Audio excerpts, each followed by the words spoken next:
Double bedroom ఇంటి చుట్టూ రాజకీయం రంజుగా మారింది. లబ్ధిదారుల ఎంపిక జరిగినా ఇంకా కేటాయించకపోవడంతో విపక్షాలన్నీ మూకుమ్మడిగా ఆందోళనలు చేస్తూ నల్గొండలో పొలిటికల్ హీట్ పెంచుతున్నాయి. ఇంతకీ వ్యవహారంలో ఏం జరుగుతుంది? Let's watch. నల్లగొండలో గత ప్రభుత్వ హయాంలో 552 డబుల్ బెడ్రూమ్ ఇళ్ల నిర్మాణం పూర్తయింది. వాటికి లబ్ధిదారులను కూడా ఎంపిక చేశారు.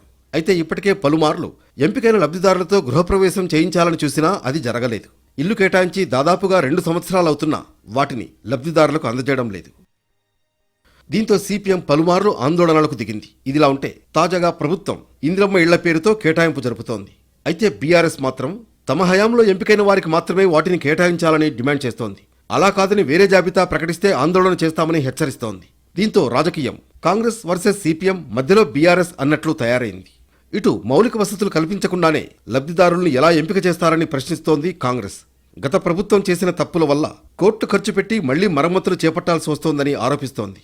చూశారుగా, మొత్తానికి నల్గొండ డబుల్ బెడ్రూమ్ ఇళ్ల చుట్టూ ఇలా రంజుగా రాజకీయం నడుస్తోంది.